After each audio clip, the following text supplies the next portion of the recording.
Seharusnya mereka langsung sadar. Dari nggak punya apa-apa, begitu mereka ke darat, Yesus nggak mancing untuk dapat ikan. Yesus nggak pergi ke pasar untuk beli roti.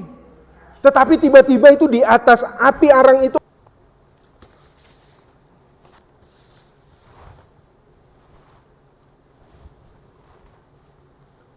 bacaan Alkitab hari ini terambil dari kitab Yohanes 21 ayat 1 sampai ayatnya yang ke-14 yang menyatakan. Kemudian Yesus menampakkan diri lagi kepada murid-muridnya di pantai Danau Tiberias, dan ia menampakkan diri sebagai berikut.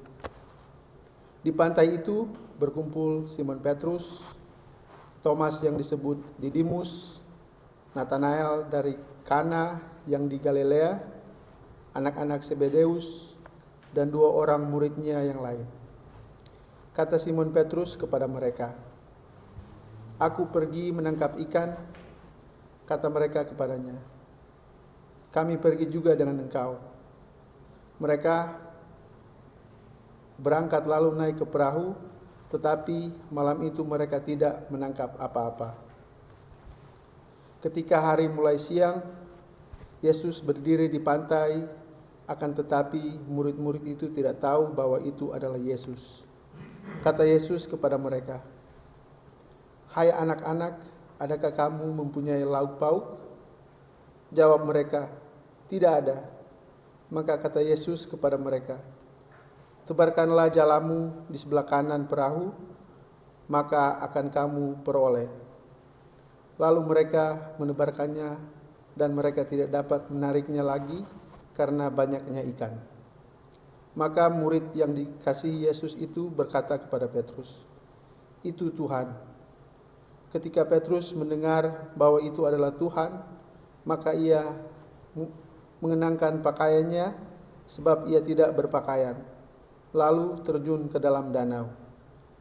Murid-murid yang lain datang dengan perahu karena mereka tidak jauh dari darat, hanya kira-kira 200 hasta saja, dan mereka menghela jala yang penuh ikan itu.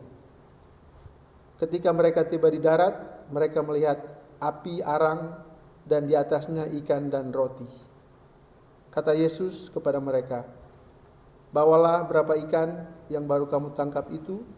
Simon Petrus naik ke perahu, lalu menghela jala itu ke darat, penuh ikan-ikan besar, 153 ekor banyaknya.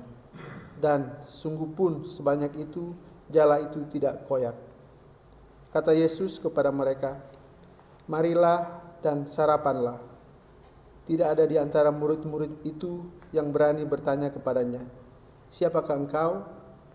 Sebab mereka tahu bahwa ia adalah Tuhan. Yesus maju ke depan mengambil roti dan memberikannya kepada mereka, demikian juga ikan itu. Itulah ketiga kalinya Yesus menampakkan diri kepada murid-muridnya sesudah ia bangkit dari antara orang mati. Demikian pembacaan Alkitab. Berbahagialah orang-orang yang memegang peringatan-peringatannya, yang mencari Dia dengan segenap hati, yang juga tidak melakukan kejahatan, tetapi yang berjalan menurut jalan-jalan yang ditunjukkannya. Haleluya. Haleluya, haleluya, haleluya.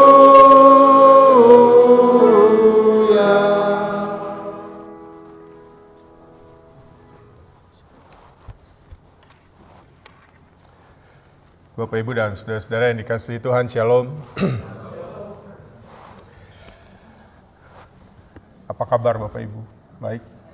Sehat ya, puji Tuhan. Kalau saya bilang, kalau Bapak Ibu merasa baik, berarti jika saya bilang Tuhan Yesus baik, berarti kita amini semua ya. Dalam segala pergumulan yang kita hadapi, Tuhan Yesus itu baik. That's why if I said this, God is good, and you guys will say all the time, and all the time, God is good. Hari ini kita mau belajar satu kebaikan Tuhan yang sangat luar biasa. Saya mau sampaikan kepada Bapak Ibu Saudara, kalau kita nanti tolong ayatnya ditampilkan saja di layarnya supaya saya mengajak kita akan melihat pelan-pelan.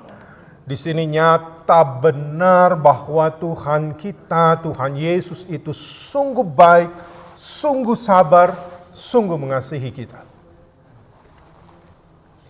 Saya ajak kita lihat di ayat 1. Setelah ayat 1 langsung dilompat ke ayat 14 nanti ya. Saya bacakan bagi kita. Yang tadi sudah dibacakan oleh Diakon Reksi. Kemudian Yesus menampakkan diri lagi. So this is not the first time. Okay? Yesus menampakkan diri lagi kepada murid-muridnya di pantai Danau Tiberias. Dan ia menampakkan diri sebagai berikut dan dikisahkan. Langsung ke ayat 14. Ini bukan yang pertama, tetapi ayat 14 bilang apa? Ini yang keberapa kali? Itulah ketiga kalinya. Ketiga kalinya menurut Injil Yohanes. Karena dalam perjalanan Yesus bersama 2 orang murid ke Emmaus, itu nggak dihitung. 3 yang dihitung di sini. Yang pertama adalah pada hari pertama pada saat Yesus bangkit, malam harinya murid-murid itu sedang kumpul di upper room, pintu tertutup. Tiba-tiba Yesus datang, Yesus bilang, damai sejahtera bagimu. Semua murid ada kecuali siapa? Thomas. Dan mereka percaya ketika Yesus sudah tidak ada di ruangan itu, Thomas baru datang. Mereka bilang, tadi Tuhan di sini. Thomas langsung bilang apa? No. Sebelum saya taruh jari saya di lubang bekas paku di tubuhnya, sekali-kali aku tidak percaya, kata Thomas. Maka 8 hari setelah itu, Yesus menampakkan diri lagi dalam ruangan. Thomas ada di situ dan Thomas menaruh jarinya. Kata Yesus, ini lubangnya. Mana jarimu? Taruh. Dan Thomas langsung bilang, ya Tuhanku. Itu yang kedua. Dan bacaan kita ini yang ketiga. Kalau 2 penampakan sebelumnya itu di Yerusalem. Dekat dengan tempat Yesus disalib. Tapi penampakan yang ini, yang kita baca, yang ketiga, itu jauh di Galilea. Di Danau Tiberias. Dari Yerusalem menuju Danau Tiberias 140 km. Kalau sekarang ditempuh pakai Toyota Sienna, 2,5 jam. Tapi zaman Yesus, murid-murid jalan kaki, 5 hari paling cepat. Lama.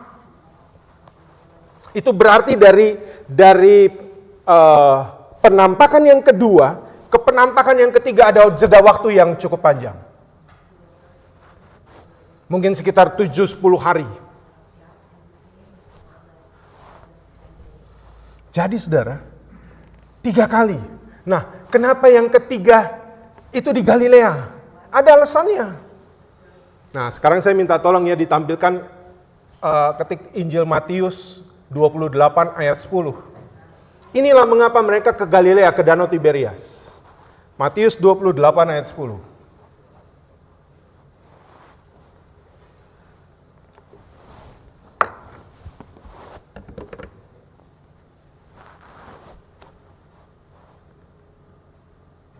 Ya, ini dia. Maka kata Yesus kepada mereka, dia bilang, jangan takut, ini kepada perempuan-perempuan. Ya, pergi dan katakanlah kepada saudara-saudaraku, kepada murid yang lain, supaya mereka pergi ke Galilea dan di sanalah mereka akan melihat aku. Jadi setelah mereka melihat 2 kali, mereka pergi lagi ke Galilea. Mereka punya harapan ketika mereka ke Galilea bahwa mereka akan berjumpa dengan Yesus. Oke. Sekarang pelan-pelan saya ajak saudara lihat. Balik lagi ke Yohanes 21 tadi, langsung ditampilkan ayat yang ketiga.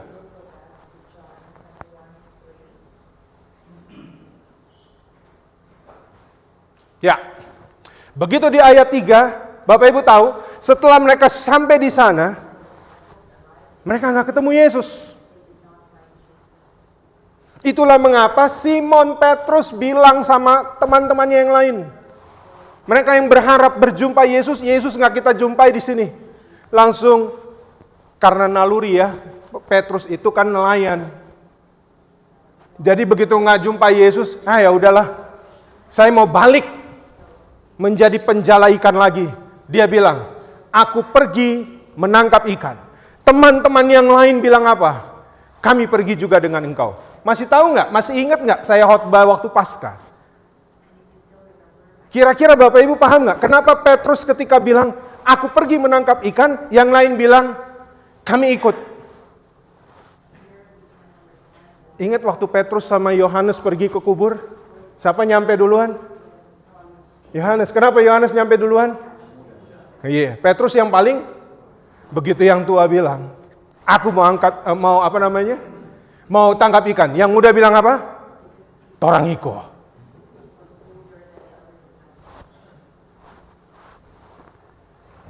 Lalu mereka naik perahu. Lihat di sini. Mereka, para nelayan ini cari ikan. Dari malam sampai pagi. Dan Alkitab bilang apa? Mereka tidak mendapat apa-apa. Ketika dalam perasaan yang masih diliputi trauma, masih diliputi kebingungan, karena Yesus, guru mereka mati, tapi walaupun Yesus sudah 2 kali menampakkan diri kepada mereka, tetap kebingungan dan trauma itu masih ada dalam kepala mereka. Akhirnya mereka memutuskan, kami kembali menjadi penjala ikan. Dan Bapak Ibu lihat bagaimana cara Yesus menyapa mereka. Disinilah kasih Tuhan luar biasa. Tolong ditampilkan ayat yang kelima.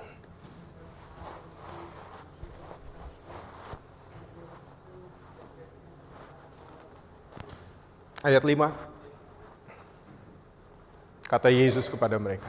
Bapak Ibu bayangin ya, Yesus udah 2 kali nampakin diri. Sama si Thomas udah disuruh kasih taruh jarinya. Tapi masih juga ragu-ragu.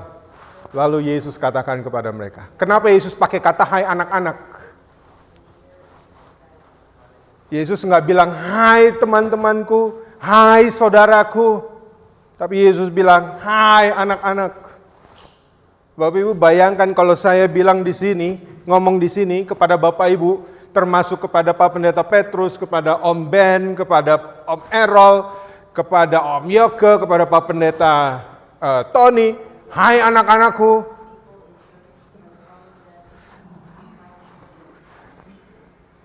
Kalau kepada dia akan reaksi, hai anak-anakku, seumur lah kita. Ini kenapa Yesus pakai kata anak-anak? Dan ini anak-anak, kata yang dipakai itu boys, anak-anak kecil. Itu karena iman mereka masih seperti itu. Tapi Yesus tanya, jarak mereka itu 200 hasta, itu sekitar 80 meter. Yesus teriak mereka, bilang sama mereka, adakah kamu punya lauk pauk? Kalau Yesus tanya di sini, kita semua jawab, yes, we have pizza, we have gado-gado, and all. Ada banyak di sana. Tapi pada waktu itu Yesus bertanya sama mereka, ada kamu punya lauk? Mereka jawab, enggak. Ayat berikut.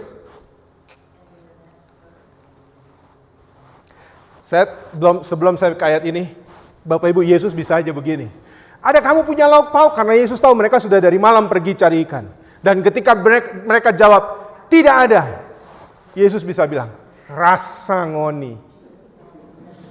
Siapa suruh gak percaya?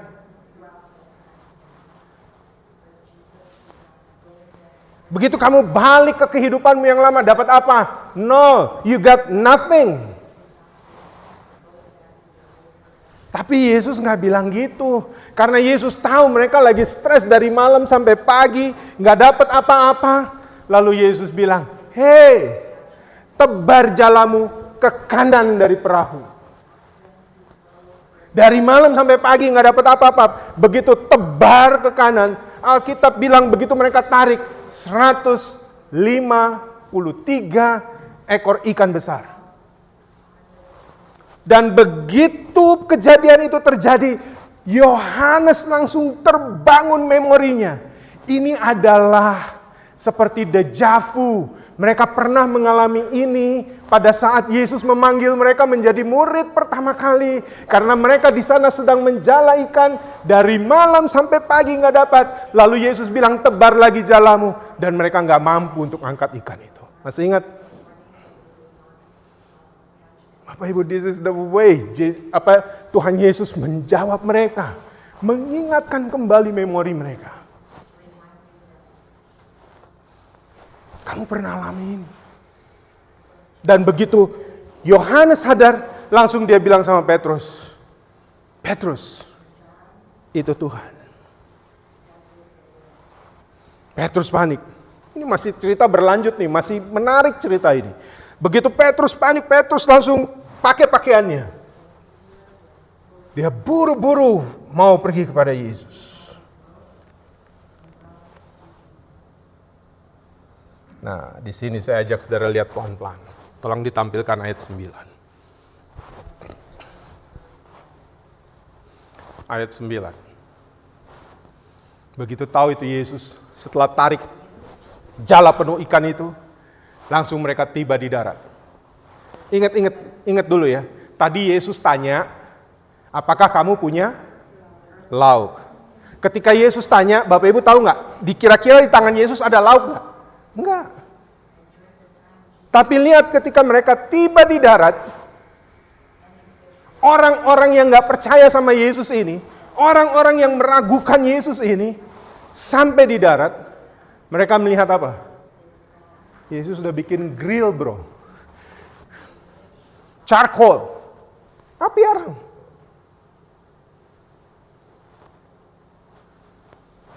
Yesus nggak bilang, mau lapar lah ngoni. Siapa suruh nggak percaya? Tapi Yesus nggak buat itu. Ini Tuhan kita yang luar biasa. Ketika dia sampai di darat, Yesus nggak punya apa-apa. Tapi ini yang menarik. Mereka begitu sampai darat, lihat udah ada api, ya udah ada grill gitu yang Tuhan Yesus siapkan. Di atasnya ada apa? Ikan dan roti. Seharusnya mereka langsung sadar. Dari nggak punya apa-apa, begitu mereka ke darat, Yesus nggak mancing untuk dapat ikan. Yesus nggak pergi ke pasar untuk beli roti. Tetapi tiba-tiba itu di atas api arang itu ada roti, ada ikan. Mereka harusnya langsung ingat. Peristiwa apa? 5 roti, 2 ikan. Yesus memberi makan. Yesus membangun memori mereka tentang apa yang pernah mereka alami. Ada ikan, ada roti. Dan yang menarik, ayat berikutnya. Kata Yesus kepada mereka. Padahal udah ada ikan nih di atas grill itu. Yesus bilang apa? Bawalah beberapa ikan yang baru kamu tangkap. Jadi yang udah ada di atas itu bukan yang mereka tangkap. Ini berbicara tentang Tuhan kita. Dengar baik Bapak Ibu. Tuhan kita itu disebut juga dengan Jehovah Jireh. He is God provide apapun yang kamu butuh. Yesus buat ini, mungkin dalam hatinya dalam kekecewaan, udah 2 kali aku menampakkan diri, aku ada di sini, masih nggak tahu itu siapa aku. Ya. Saya ada di sini ya, kalau saya ada di sini, di ruangan ini, Pak Raymond Andris ngomong di sana misalnya di luar, saya bisa tahu itu Pak Raymond. Kenapa? Karena kita sudah kenal. Saya kenal Pak Raymond kurang lebih 3,5 tahun. Sama dengan murid-murid Yesus mengenal Yesus sudah 3,5 tahun. Loh ya betul toh? Betul kan Pak? November 2021, sekarang Mei. 3,5 tahun kan? Sama kayak mereka kenal Yesus. Sekarang Pak Raymond ngomong saya bisa tahu. Pak Yoke ngomong saya bisa tahu. Ibu Pinkan yang ngomong saya bisa tahu. Dengar suaranya aja. Kalau istri saya, bisik-bisik juga saya tahu dia itu. Nggak usah ngomong. Ya, karena kita kenal. Tapi kenapa pada saat itu mereka nggak tahu itu Yesus? Baru Yohanes yang bilang itu Tuhan. Kenapa? Melalui peristiwa ketika tarik ikan, dia langsung sadar, oh kami pernah alami ini bersama dia. Saya baca ini dari tadi ya, terkagum-kagum dengan cara Tuhan meyakinkan, dengan sabarnya, dengan kasihnya. Luar biasa. Luar biasa.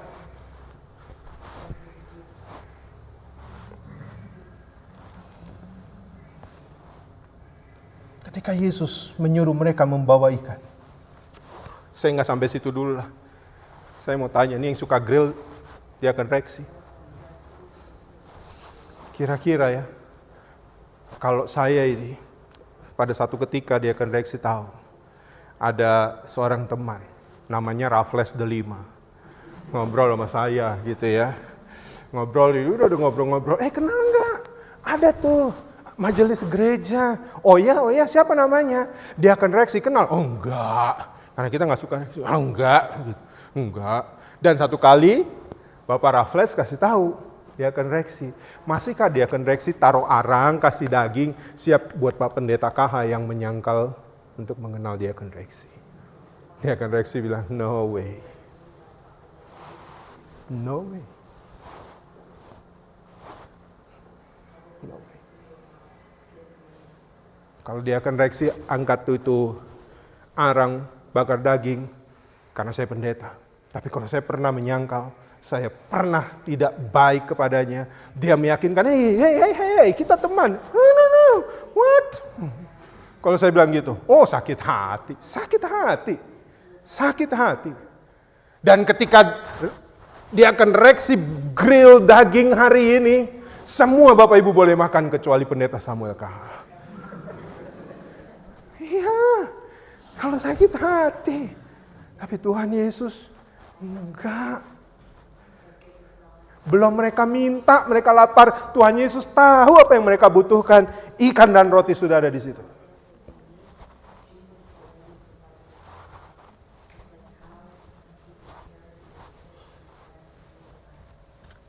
Itu Tuhan kita.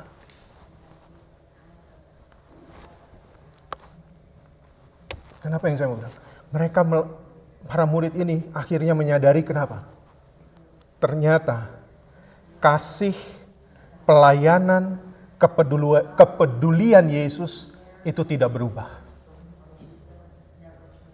Apa yang Tuhan Yesus lakukan di saat sebelum dia disalib. Bahkan pada bacaan ini, setelah Tuhan Yesus bangkit, sama.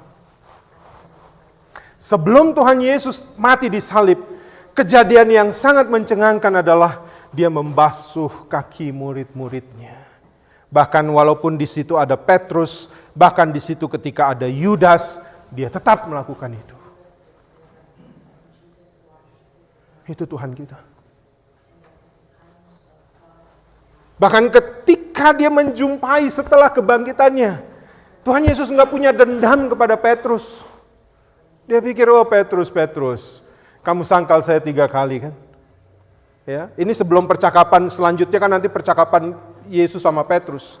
Tapi pada saat ini Yesus nggak bilang Petrus semua boleh makan kecuali Ngana. Bukan Pak Petrus, bukan. Petrus yang sono. Ya. Tuhan Yesus nggak bilang semua boleh makan ikan ini roti kecuali Ngana. Enggak. No. Dia siapkan itu buat mereka. Dia siapkan itu untuk mereka menikmatinya.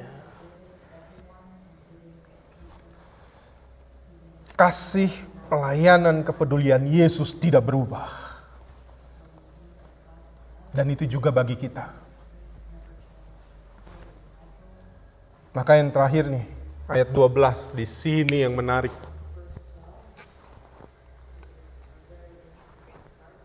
Udah lewat peristiwa itu semua, Yesus lalu bilang, mari. Smokol kita, smokol torang, smokol itu sarapan. Makan kita, makan. Enjot orang makan, kata Yesus gitu kan. Begitu Yesus bilang, lanjut orang makan. Begitu lagi bagi, semua haga sama Yesus. Tapi lihat di dalam hatinya. Lihat baca, tidak ada di antara murid-murid itu yang berani bertanya, kenapa masih pakai tanya?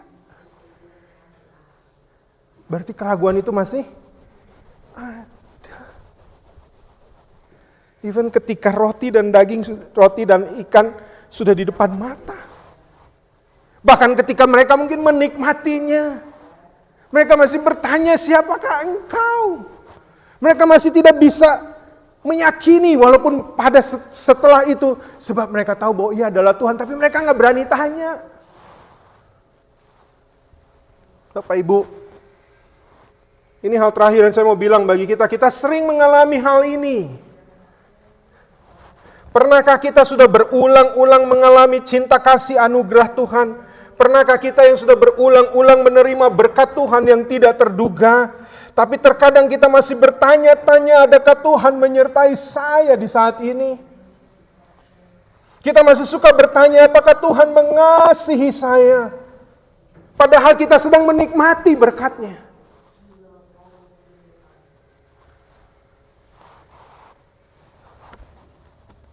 Sadarilah bahwa Tuhan seringkali berbicara kepada kita melalui peristiwa-peristiwa. Maka kita perlu dekat dengan Tuhan, sehingga setiap peristiwa yang kita alami, kita bisa rasakan, kita bisa meyakini dalam hati, Tuhan, pasti Engkau yang merancang ini semua. Kita bisa meyakini dalam hati, Tuhan, pasti berkat-Mu yang datang tepat pada waktu saya membutuhkan, ini adalah semua rencana Tuhan. Sehingga ketika kita menikmati berkat Tuhan, bukan lagi kita bertanya, apakah Tuhan masih mengasihi saya? Padahal kita sedang menikmati berkat-berkat-Nya, kita menikmati udara yang kita hirup, kita menikmati pakaian yang masih bisa kita pakai, kita masih bisa menikmati makanan yang bisa kita makan. Tapi kadang-kadang kita masih bertanya, Tuhan, apakah Engkau mengasihi aku? Come on. Murid-murid itu, mereka makan, tapi di dalam hatinya masih mau bertanya, siapakah Engkau? Maka hari ini, ketika Tuhan Yesus menampakkan diri kepada murid-muridnya setelah kebangkitannya, saya mau meyakinkan kita, seringkali Tuhan menampakkan kasih-Nya kepada kita melalui peristiwa-peristiwa yang kita alami dalam hidup ini. Kita harus sadari, sehingga ketika kita menyadarinya, tidak ada alasan bagi kita untuk tidak memujinya, tidak ada alasan bagi kita untuk tidak bersyukur kepadanya, tetapi kita akan selalu menyadari bahwa God is good all the time and all the time. Amin. Tuhan memberkati kita. Saya mau ajak kita nyanyi. God, you're so good. God, you're so good. God, you're so good. God, you're so good. He's so good to me. Naikkan pujian. God is so good. God is so good. God is so good. He's so good to me. One more time. God is so good. God is so good. God is so good. He's so good